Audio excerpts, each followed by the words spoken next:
Olá, meus irmãos. Hoje nós iremos continuar a disciplina de Profetas 3 com a terceira aula. Vamos falar sobre o livro do profeta Malaquias. Inicialmente, vamos fazer uma oração para que Deus nos conduza nesse momento.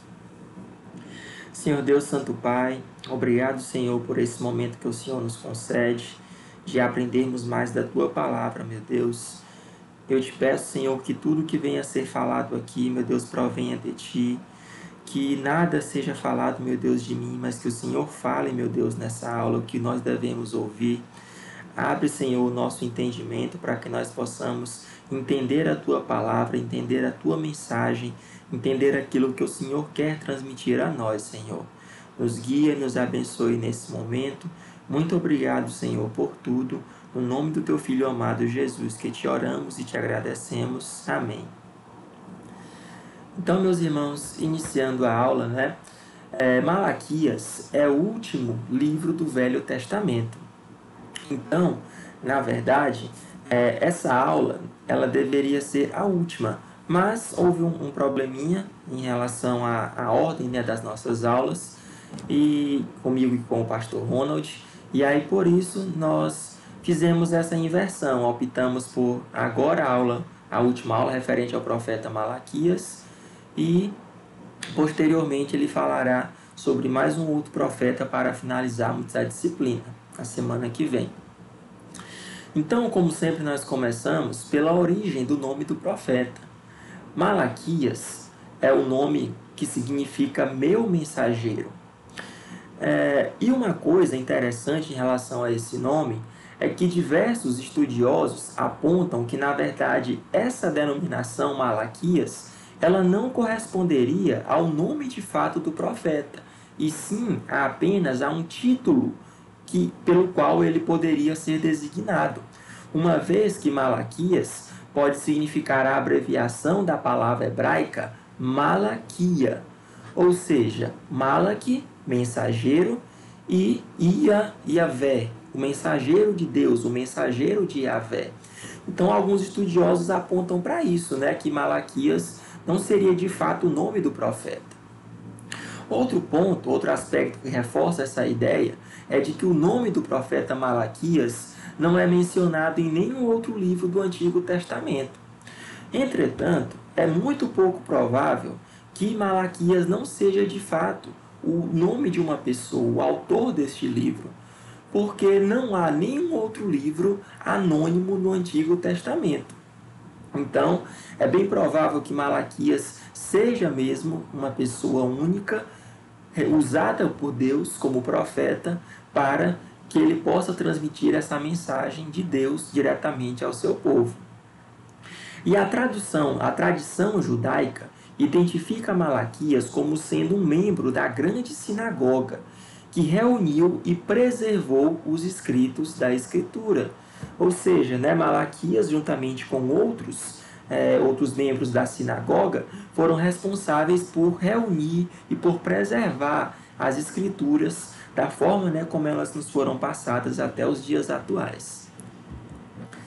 Malaquias foi o último mensageiro divino para o povo da aliança do Antigo Testamento, ministrando cerca de 1000 anos depois de Moisés, que foi o primeiro profeta e também o primeiro escritor bíblico. Então, meus irmãos, como eu falei no início, Malaquias foi o último profeta do Velho Testamento. E se nós formos traçar uma linha do tempo, uma linha cronológica do Antigo Testamento, Malaquias seria o último profeta, o último autor bíblico, enquanto que Moisés seria o primeiro. E os dois estão separados por uma distância de aproximadamente 1000 anos. Então, o Velho Testamento se passa nesse período, ao longo de 1000 anos. O livro de Malaquias foi escrito por volta do ano de 430 a.C., quase um século depois que o profeta Ageu e também o profeta Zacarias iniciaram seu ministério profético. Lembrando, meus irmãos, que já vimos na primeira aula dessa disciplina, quando estudamos sobre o livro do profeta Ageu, que Ageu foi o profeta encarregado pelo Senhor para trazer o seu povo de volta do cativeiro babilônico e realizar os trabalhos de reconstrução do templo. E tudo isso aconteceu ali por volta de 530, 540 a.C. Então, o livro do profeta Malaquias, ele se passa aproximadamente um século depois dessas profecias ministradas por Ageu e por seu contemporâneo Zacarias. Para entrarmos de fato na história do livro do profeta Malaquias, primeiramente um esboço, né, sobre o cenário político vivenciado na época. Relembrando, inclusive, como eu falei agora há pouco, das passagens do livro do profeta Ageu, cerca de 50 mil exilados deixaram a Babilônia através do decreto real do imperador persa. Eles deixaram a Babilônia e regressaram para Judá entre os anos de 538 e 536 a.C. e iniciaram as obras de reconstrução do templo de adoração ao Senhor, sob a liderança do sumo sacerdote Zorobabel, finalizando as obras no ano de 516 a.C. Então, a partir do momento em que o templo foi reconstruído, houve também o restabelecimento do sistema sacrificial. Lembremos, meus irmãos, que antes, no Velho Testamento, diferentemente do Antigo Testamento, com a vinda de Jesus, sabemos que Jesus foi o Cordeiro sacrifício perfeito, a forma pela qual Deus encontrou para remir, para perdoar os pecados da humanidade, o sacrifício perfeito. Mas no Velho Testamento, antes da vinda de Jesus, para que os pecados da população, os pecados do povo de Deus fossem perdoados, para que Deus não se irasse totalmente contra o povo, os sacerdotes, eles eram encarregados por prestar sacrifícios a Deus. Os sacerdotes deveriam sacrificar as ofertas, principalmente por meio dos melhores, das primícias dos alimentos, as primícias da terra, as primícias dos animais. Então, deveria ser ofertado aquilo de melhor como forma de sacrifício, a fim de se perdoar os pecados da população. Então, esse sistema sacrificial ele foi restabelecido a partir das obras de reconstrução do templo. Esdras, um dos sumos sacerdotes mais importantes após a volta do cativeiro babilônico, ele sumo sacerdote Esdras, ele vivenciou o cativeiro babilônico. E, meus irmãos, também temos que lembrar do seguinte, que embora o imperador persa tenha permitido a volta dos judeus, mas eles continuavam sob o domínio do Império Persa. Então, Judá continuava sendo uma cidade, melhor dizendo, um povoado, um povo, uma nação ainda submissa ao imperador persa. Então, desse modo, Esdras, que era o sumo sacerdote, ele ainda vivia na corte babilônica, na corte persa. Entretanto, ele foi autorizado a retornar para a Judéia no ano de 458 a.C. E pouco tempo depois, também foi autorizada a vinda para Judá de um governador nomeado pelo Império Persa, no ano de 445 a.C. Lembremos que tanto Esdras como também Neemias apresentam livros de suas próprias autorias no Antigo Testamento. Então, o cenário político da época basicamente é o mesmo verificado no livro bíblico de Neemias.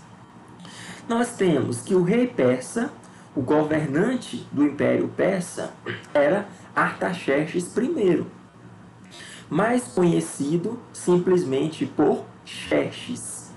Lembremos, né, também que esse rei persa, ele é amplamente retratado na mídia de modo geral. Séries, filmes, alguns filmes até famosos, né, que retratam esse imperador persa, Xerxes. Ele teve seu reinado entre os anos de 465 e 424 a.C. E nesse período, o Império Persa ele estava sobre a sua máxima expansão. Era um império enorme. E como era um império muito grande, onde ele exercia o controle sobre diversos povos, sobre diversas nações, a diversidade cultural, a diversidade ideológica, a diversidade religiosa no reino do Império Persa era muito grande. Então, por isso, era muito difícil realizar o controle sobre todo esse vasto império. Entretanto, mesmo com toda a sua grandiosidade, o rei Xerxes ele não se contentava e ele ainda procurava buscar expandir o seu reino para conquistar mais e mais nações. Entretanto, esse avanço do reino, principalmente para o ocidente, ele foi interrompido em 490 e 480 a.C., por meio de duas batalhas contra os gregos, contra os atenienses, batalhas muito famosas, inclusive historicamente. A batalha na planície de Maratona, onde os atenienses derrotaram os persas, e as batalhas, né, o conjunto de batalhas aquáticas, batalhas marítimas, nas chamadas de Salamina, onde os persas, o Império Persa também foi derrotado pelos gregos. Neemias era um burocrata judeu da corte de Artaxerxes I. E ele foi designado no ano de 445 a.C., foi designado para governar a nação judaica, que ainda se encontrava sob o domínio persa. Então ele exerceu essa função de governador, sendo nomeado pela própria corte do Império Persa. Então, no ano de 445, ele foi designado como governador, mas no ano de 432, 13 anos depois, ele retornou para a Pérsia. Foi chamado de volta para o Império Persa.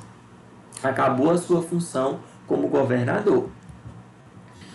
No que diz respeito ao cenário religioso, para que nós também possamos nos situar, apesar de o templo ter sido reconstruído, o sistema de culto também ter sido restaurado de uma maneira digna por Esdras, e até mesmo o fato de os muros da cidade de Jerusalém terem sido reerguidos, o estado espiritual dos judeus estava de novo em um nível muito baixo.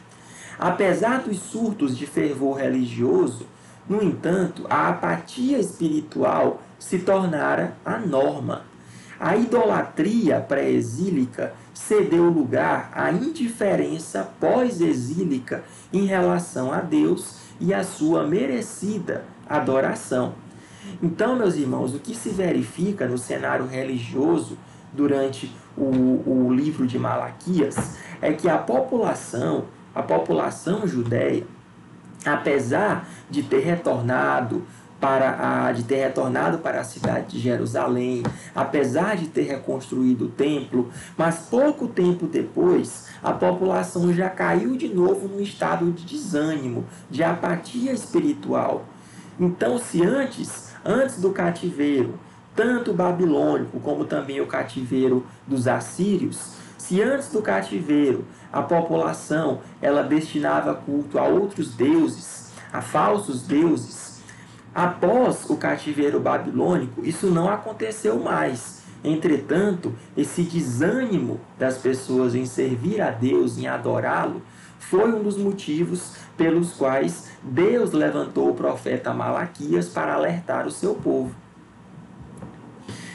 Esse cenário da falta de adoração, da falta de culto, da falta de respeito mesmo com o Senhor, acarretou uma série de consequências. E o interessante é que essas consequências, elas funcionam mais ou menos como uma bola de neve, onde uma vai sucedendo às outras. O primeiro fato, a primeira coisa assim que aconteceu mesmo, foi exatamente essa indiferença religiosa, o fator chave. A população judaica, ela estava indiferente para com a lei de Deus e as ofertas, ao mesmo tempo em que acusavam o próprio Deus de ser indiferente ao bem ou ao mal. Perdão, meus irmãos. Continuando. Então, essa indiferença religiosa, essa falta de adoração a Deus e essa falta de respeito mesmo da população para com Deus, fez com que o Senhor buscasse uma forma de castigar o povo, mas não apenas como um simples castigo, e sim como uma verdadeira repreensão, uma correção. Sabemos que um pai de verdade, não é aquele que somente diz sim para os seus filhos, mas também é aquele que diz não, é aquele que castiga, é aquele que repreende, é aquele que vai ensinar o filho a andar no caminho correto, nem que para isso tenha que castigá-lo, que repreendê-lo. Então, o que Deus fez foi exatamente isso. Já que a população estava voltando as costas para ele, então Deus fez com que as colheitas fracassassem. As colheitas passaram a ser cada vez mais escassas. E a própria criação de animais também entrou em declínio. Com isso, além da seca mandada por Deus também, começou a haver fome. Entretanto, ao invés de a população reconhecer os seus erros, mediante esse castigo divino, a população fez foi exatamente o contrário. Como os recursos estavam sendo bem reduzidos, ao invés de eles continuarem oferecendo a Deus o seu melhor, eles fizeram foi roubar de Deus. Passaram a negligenciar completamente as ofertas, os dízimos e até mesmo, como a gente vai ver mais para frente aqui na nossa aula, a população passou a oferecer aquilo que tinha de pior para Deus. Outro aspecto também, diante de tudo isso que temos que lembrar, é em relação aos sacerdotes. Os sacerdotes, eles eram sustentados por meio das ofertas, as ofertas da população. Uma vez que houve fracasso nas colheitas e na própria criação de animais, e a população começou a reter essas ofertas, os sacerdotes se viram desamparados. Eles se tornaram, então, descuidados e indiferentes para com as suas funções do templo. Eles passaram a realizar as suas funções também de qualquer forma, de modo assim meio descuidado, aleatório.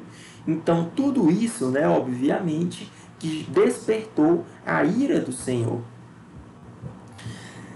Havia também indiferença moral para com os votos de casamento, levando homens a se casarem com mulheres pagãs após divorciarem-se das mulheres judias ilegalmente. Então, esse também, como veremos mais adiante, um pecado gravíssimo cometido pela população de Judá. Os homens estavam quebrando seus votos de casamento para se casar com mulheres pagãs. Houve também aumento dos pecados sociais, de perjúrio, falsos juramentos, fraudes em geral e também de opressão do fraco. Então, todas essas consequências estavam sendo verificadas durante o livro do profeta Malaquias. No encerramento de mais de 2 milênios de história do Antigo Testamento, desde Abraão, tudo indicava que os judeus haviam perdido as oportunidades de receber o favor de Deus, pois menos de 100 anos depois de voltar do cativeiro, eles já haviam se afundado em pecados que excediam as iniquidades anteriores pelas quais o povo de Israel e Judá fora levado. respectivamente pelos assírios e pelos babilônios. Então, meus irmãos, o que a gente observa nesse livro final do Antigo Testamento é que a população ela já havia meio que perdido suas esperanças de receber o favor de Deus. E isso culmina principalmente em um abandono de Deus, como acabamos de ver. Apenas menos de 100 anos depois de voltar do cativeiro, eles se afundaram em pecados e em iniquidades ainda maiores que as anteriores, as de antes do cativeiro. Embora a gente possa pensar assim, mas essa população, né, era muito ruim. Como é que Deus já tinha feito tanto por eles, não só de modo mais recente, mas também voltando para o passado, olhando tudo que Deus já tinha feito por eles ao longo do Velho Testamento. E mesmo assim, eles negligenciam, abandonam a Deus. Então, meus irmãos, basta nós nos lembrarmos que nós também somos exatamente dessa forma. Quantas vezes Deus já nos levantou, já nos tirou de situações terríveis, situações que não haviam saída, e Deus foi lá, nos resgatou, nos tirou, nos livrou de todos os perigos, de todos os males. E infelizmente, pouco tempo depois, a gente parece que esquece de tudo isso e volta a reclamar, volta a murmurar diante de uma situação difícil, ou ainda pior, volta até mesmo a cometer pecados nesse sentido. Então, daí que a gente vê, né, como a Bíblia sendo escrita há tanto tempo atrás, há tantos anos atrás, mas como ela permanece sendo atual, como as mesmas coisas que se verificavam no passado continuam sendo verificadas até hoje em nós mesmos. E aí também nos lembramos, né, da bondade, da benignidade, da misericórdia do nosso Deus. Então, meus irmãos, foi para esse povo empobrecido, espiritual e materialmente, que o Senhor mandou o seu mensageiro, Malaquias, com a profecia conclusiva do Antigo Testamento, uma mensagem que combinava a disciplina, a correção para o povo, ao mesmo tempo, esperança, assegurando para Israel que o Senhor da aliança não desistiu deles, mesmo depois dessa população ter comunitariamente desistido do seu Senhor. Depois disso, depois da profecia de Malaquias, Deus se calou por mais de 400 anos. Não houve mais profetas. Então, ao longo desses 400 anos, as palavras de condenação de Malaquias, elas permaneceram ecoando nos ouvidos da população. Somente após o final desse período é que surgiu um novo profeta, o profeta João Batista, com a mensagem de Deus: arrependam-se, pois o reino dos céus está próximo. O objetivo, portanto, do livro do profeta Malaquias é despertar o povo que restou em Israel da sua estagnação espiritual, com o intuito de possibilitar que o Senhor tornasse a abençoar as suas vidas. O profeta realizou isso tomando como base a ênfase da grandeza do seu Deus, que sempre corresponde à obediência da sua palavra, e está planejando o dia do julgamento final, quando então os perversos serão julgados e os justos recompensados. Então esse é o objetivo do livro de Malaquias: restaurar a nação de Israel, resgatá-los da sua estagnação, da sua indiferença espiritual, para que o Senhor pudesse voltar a abençoá-los. Além disso, o profeta também lembrou a população, de modo adicional, as obras do Messias, a promessa do Messias, a promessa do Salvador, que viria para purificar a nação, para que eles pudessem receber o reino de Deus e as suas bênçãos. Adentrando agora no desenvolvimento da mensagem do livro do profeta Malaquias, O livro ele é composto por apenas 4 capítulos. Do capítulo 1 ao capítulo 2, versículo 16, nós temos como temática central a condenação dos pecados de Israel. São apresentados os pecados que a nação está cometendo contra o Senhor. Já na segunda parte, capítulo 2, versículo 17, até o final do livro, no capítulo 4, é mostrada a declaração de castigo e posteriormente de bênçãos para a nação de Israel. Vamos lá. Na primeira parte. Nessa primeira parte, que trata da condenação dos pecados de Israel, o profeta Malaquias, ele começa a sua mensagem com a reafirmação do amor incondicional de Deus por Israel. Então, meus irmãos, é mostrado nesse início a famosa história de Esaú e Jacó, dos 2 irmãos. Sabemos que, originalmente, Esaú deveria ser o primogênito, portanto, o herdeiro da promessa feita a Abraão. Entretanto, Esaú vendeu a sua primogenitura a seu irmão, Jacó. Vendeu, por meio de uma sopa de ervilhas. E assim, consequentemente, ele acabou, perdendo a sua bênção, perdendo o seu direito nessa linhagem feita desde a promessa a Abraão.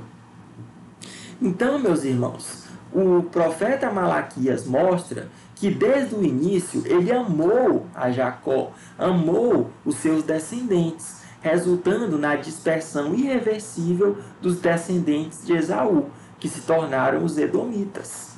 Em contraste com a obra soberana de Deus, a obra que ele trouxe para o seu povo, através da sua volta do exílio da Babilônia. Então, destaquei esse versículo aqui, Malaquias capítulo 1, versículo 2, que mostra exatamente isso.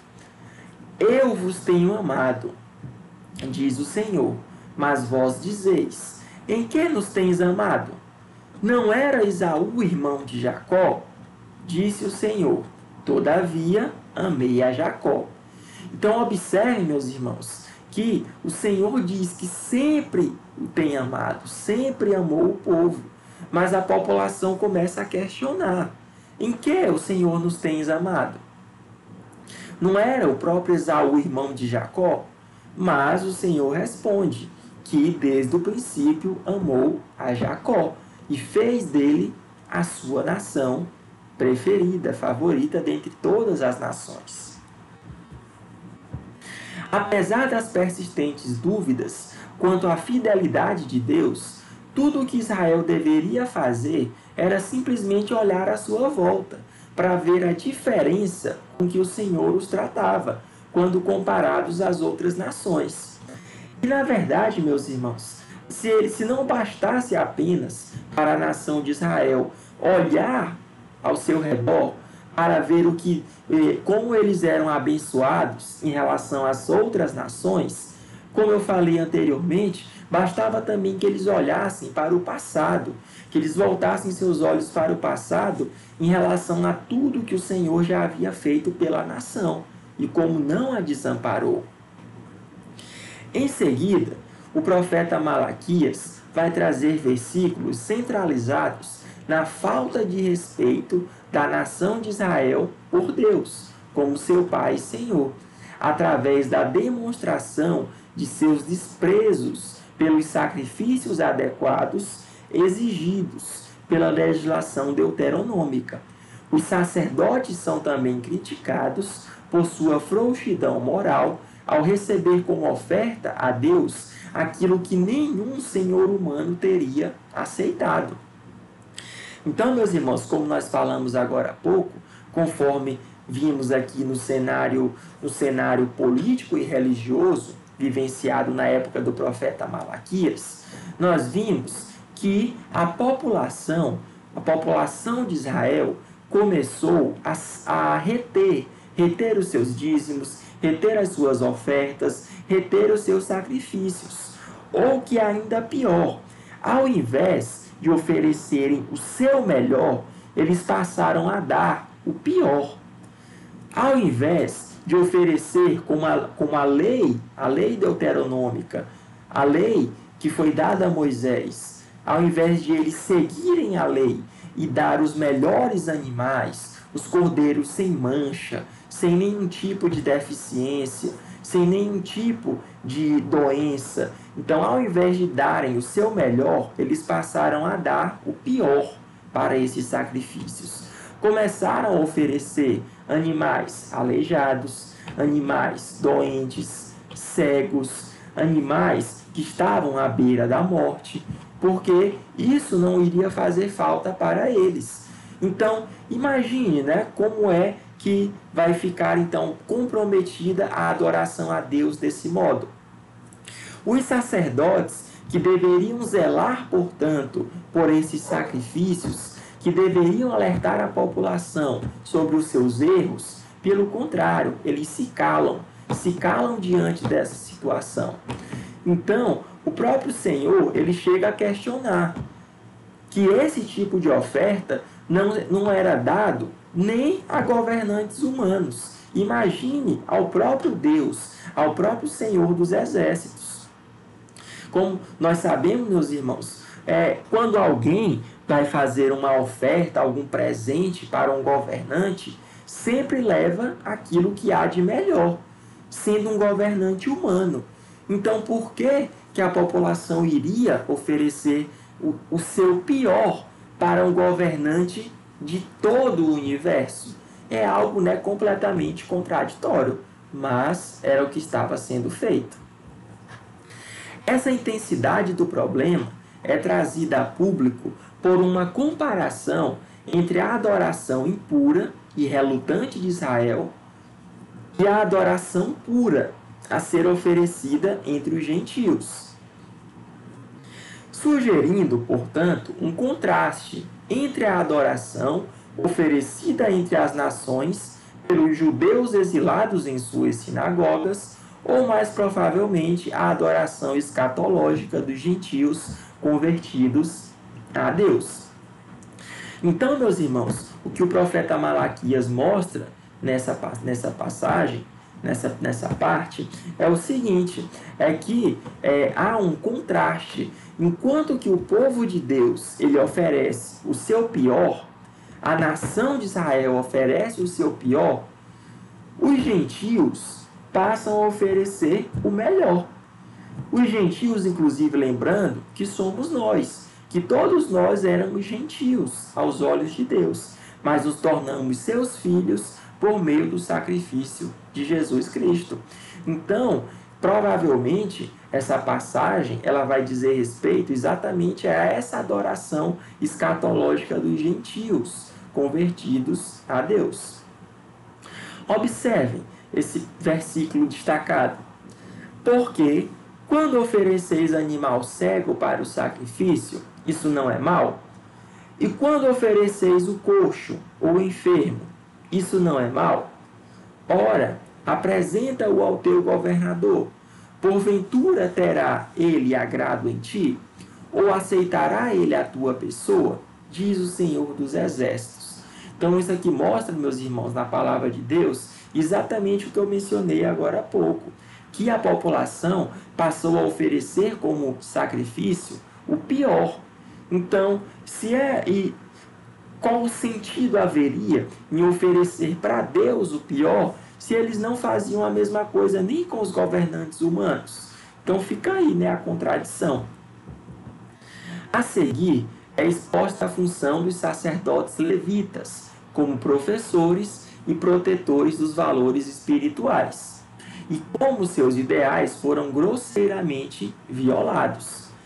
Meus irmãos, lembremos que quando houve nos primórdios ali do Velho Testamento, quando houve a divisão das 12 tribos de Israel e tribos de Judá, a tribo dos levitas ficou com a função do sacerdócio, função de serem sacerdotes do Senhor. E esses sacerdotes deveriam ser sustentados pelas outras tribos do reino. Entretanto, esses sacerdotes, que tinham a função originalmente de professores e protetores dos valores espirituais, pelo contrário, eles foram sendo corrompidos. Os seus ideais foram grosseiramente violados. Por quê? Porque essa geração de sacerdotes, ela estava sendo conivente com todo tipo de pecado que estava sendo cometido, ou de forma ainda pior, estava encorajando a existência de alguns tipos de pecados.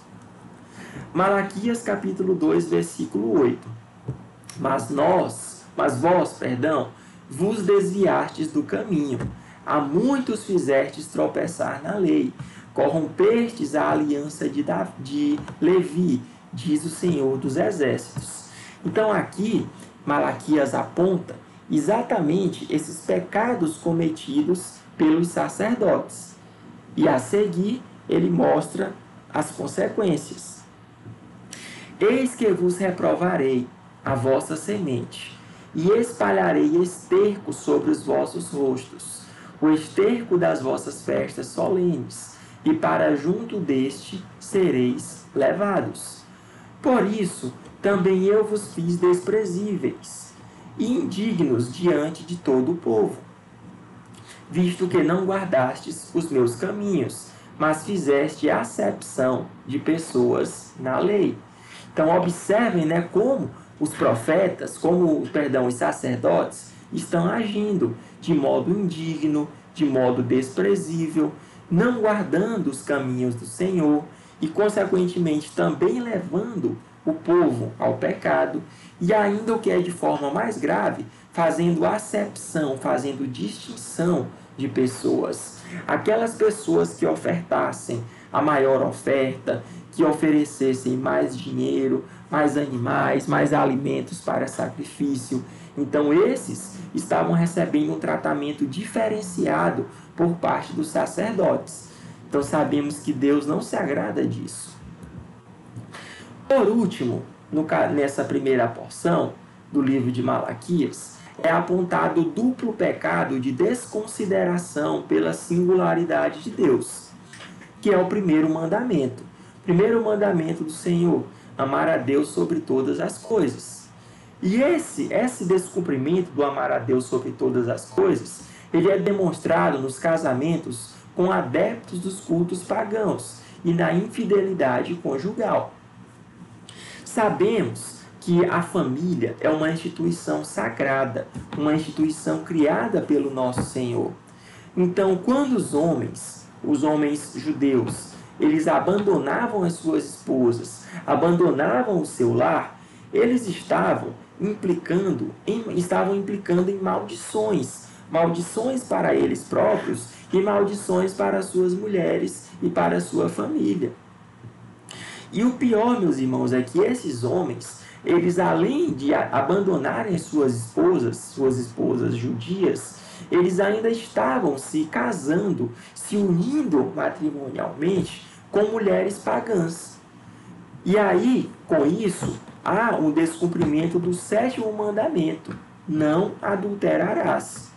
A palavra de Deus, ela nos mostra, na lei deuteronômica, que só havia uma possibilidade de haver divórcio no casamento, que seria no caso de flagrante traição. Entretanto, esses homens, eles estavam desonrando suas esposas por meio do seu abandono, por meio do divórcio, e com isso eles estavam também realizando uma infidelidade espiritual, porque uma vez que os mandamentos do Senhor passam a ser descumpridos, então isso resulta na infidelidade. Sabemos, no Novo Testamento, que a palavra de Deus nos diz, que Jesus nos diz, que aquele que me ama obedece os meus mandamentos. Então, portanto, se os mandamentos não estavam sendo cumpridos, isso demonstra uma infidelidade espiritual, uma falta de amor para com o próprio Deus. Na segunda parte do livro é mostrada a declaração de castigo e bênção para Israel.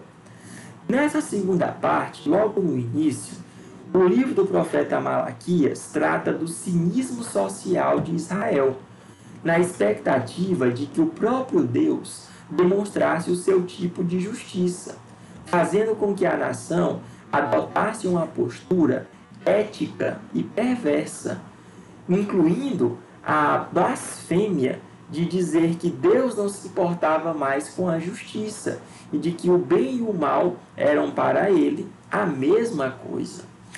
Olha só, meus irmãos, versículo 17, capítulo 2. Enfadais o Senhor com vossas palavras, e ainda dizeis, em que o enfadamos? A população faz tudo de errado, desagrada ao Senhor e ainda questiona para ele, o que é que nós estamos fazendo? O que é que nós estamos te aborrecendo? Nisto que pensais, qualquer que faz o mal passa por bom aos olhos do Senhor, e desses é que ele se agrada. Ou onde está o Deus do juízo? Então vejam também que essas passagens, essas murmurações da população, elas também são condizentes com as próprias murmurações atuais. Quantas pessoas não desacreditam totalmente do Senhor Jesus Cristo? Quantas pessoas não chegam a afirmar que tanto faz ser bom como ser ruim nesse mundo? E que Deus, ele se agrada do ímpio. É aquela história, né? Que as pessoas veem os ímpios prosperando e aí querem ser como eles também. Então isso, na verdade, é um grande desrespeito e uma grande desobediência à palavra do nosso Deus. A seguir, o profeta Malaquias aponta a imutável justiça de Deus como a única razão pela qual Israel ainda não foi eliminado da terra. Deus, ele é fiel a si próprio. Então, independente do que a população fala, Deus continua sendo imutável, Deus continua sendo justo. E é exatamente por isso que Deus não nos castiga de um modo mais efetivo, que Deus não destrói a humanidade. Por quê? Pelo seu amor, pela sua justiça, pelo fato de ele não mudar, de ser o mesmo sempre, ontem, hoje e para todo sempre.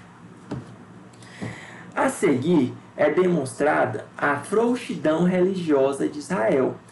Os judeus do tempo de Malaquias demonstravam a mesma displicência que os seus antepassados quanto à religião verdadeira. Para eles, uma crise era tempo de se apegar ao pouco que tinham, ao passo que Deus queria que eles entregassem aquilo do pouco que eles recebessem, para que fosse dado a eles em abundância. Os irmãos se recordam que no Novo Testamento há inclusive aquela passagem onde Jesus mostra o contraste entre o rico, que dá muito dinheiro, que dá muitas ofertas, mas que para ele isso não faz diferença.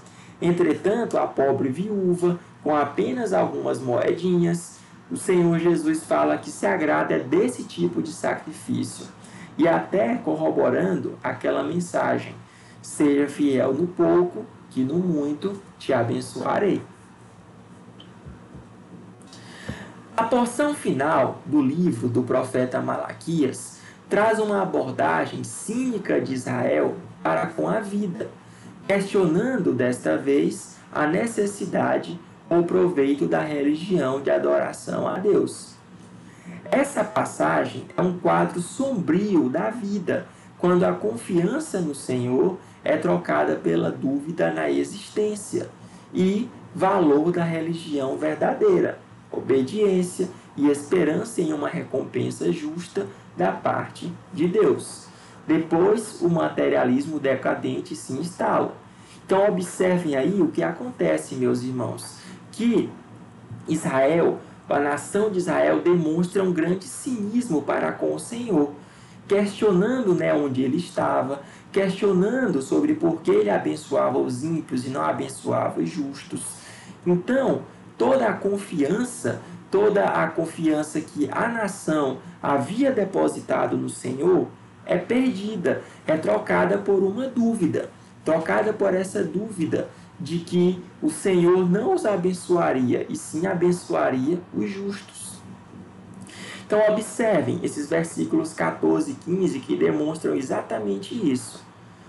Vós tendes dito, inútil é servir a Deus.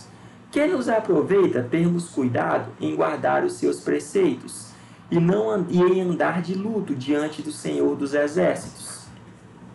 Observe, meus irmãos, a gravidade das palavras do profeta Malaquias, afirmando que a população diz: inútil é servir ao Senhor. Vejam a gravidade disso, ou a gravidade dos pecados cometidos pela nação. E ainda eles continuam: ora, pois, nós reputamos por bem-aventurados os soberbos, e também os que cometem impiedade são edificados. Sim, eles tentam a Deus e escapam. Então esse é o quadro, vivenciado pela nação de Israel, de indiferença, de abandono para com o Senhor, e até mesmo se questionando sobre a sua bondade, sobre a sua misericórdia e sobre a salvação futura. A resposta divina a esses questionamentos é de que o futuro ainda provaria que há valor em servir a Deus e manter uma religião verdadeira. O profeta afirma que os justos serão recompensados com um relacionamento íntimo com o próprio Senhor, ao passo que os ímpios eles seriam vítimas de um julgamento abrasador que varreria inclusive os mais incrédulos. Mas aqueles que são justos escapariam de tudo isso. O profeta Malaquias também faz uma exortação para que a nação se lembrasse da lei. O profeta afirma: lembrem-se da lei de Moisés. Isso parece nos dar uma indicação de que Israel deveria voltar à sua lealdade a Deus, lealdade a Deus, enquanto como eles fossem uma verdadeira comunidade adoradora, que esperava a manifestação do mensageiro de Deus, do mensageiro diante do escatológico dia do Senhor. Malaquias também parece sugerir que o dia do juízo final já se aproximava, que o cenário estava pronto e que o futuro continha tanto a oportunidade para arrependimento e restauração da nação, como também para a possibilidade de rebelião e rejeição, o que consequentemente acabaria trazendo maldição para a nação. Então, desse modo, o profeta Malaquias, ele enquadra o seu livro em dois temas centrais da Bíblia: os temas de amor, assim como também os temas da obediência, dois aspectos fundamentais da história bíblica, da mensagem bíblica. E por último, meus irmãos, para que a gente possa finalizar, vejamos aqui como a gente pode enxergar Cristo no livro de Malaquias, nesse livro do Velho Testamento. As últimas palavras proféticas do Antigo Testamento ainda revelavam a esperança na vinda de Cristo, o Messias. Então, no capítulo 3, versículo 1, o profeta Malaquias fala de dois mensageiros: o mensageiro que precederá Cristo, identificado no Novo Testamento como João Batista, e o próprio Jesus Cristo, como sendo o mensageiro da aliança. Essa passagem, meus irmãos, ela é interessante porque o profeta Malaquias, ele faz uma profecia sobre o Elias que haveria de vir. Elias foi um grande profeta do Antigo Testamento. Entretanto, ele era um homem. Ele era um homem, uma pessoa comum, assim como nós, mas bastante usado por Deus. Entretanto, os judeus e muitas pessoas interpretam essa passagem do livro de Malaquias sobre o Elias que ainda haveria de vir, interpretam essa passagem como se fosse uma verdadeira espécie de reencarnação, de volta do profeta Elias para a terra. Entretanto, no Novo Testamento, Jesus nos mostra que esse Elias que haveria de vir, na verdade já havia vindo. Era João Batista. Então aí isso gera uma dúvida, né? Que as pessoas costumam perguntar. Como assim que João Batista é Elias? O espírito de Elias encarnou novamente na terra em João Batista? Não, né? Que se a gente for falar assim, estaríamos afirmando que o espiritismo é algo verdadeiro, quando na verdade não é. É algo totalmente contrário à realidade. O que acontece, meus irmãos, é que devemos lembrar que no Velho Testamento, ao longo do Velho Testamento, a pessoa do Espírito Santo descia sobre pessoas específicas aqui na Terra, capacitando essas pessoas para a realização de algumas tarefas. Lembremos, por exemplo, de Sansão, que o Espírito do Senhor vinha sobre ele e dava a ele força, inteligência, sabedoria. Então, na verdade, não é que João Batista ele era, de fato, o profeta Elias. Não, são pessoas distintas, pessoas diferentes.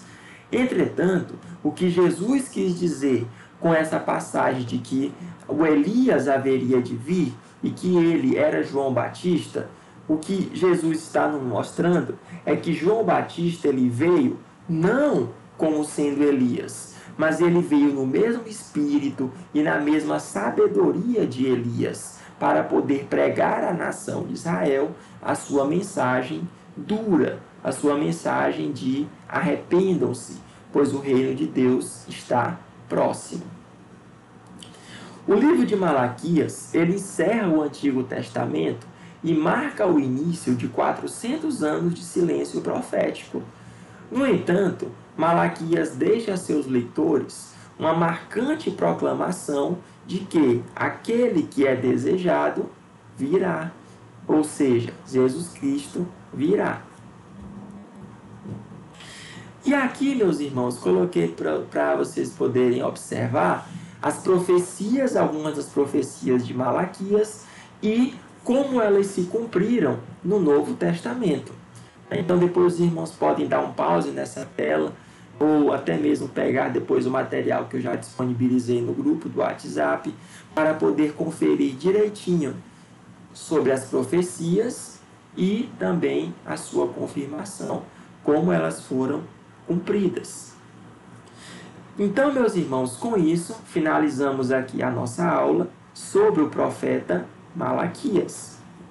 Espero que os irmãos possam ter aprendido bastante, assim como eu aprendi sobre o profeta Malaquias, e que Deus nos abençoe, né? Que possamos aprender cada vez mais sobre a Bíblia e refletirmos, principalmente sobre a questão da obediência ao nosso Senhor.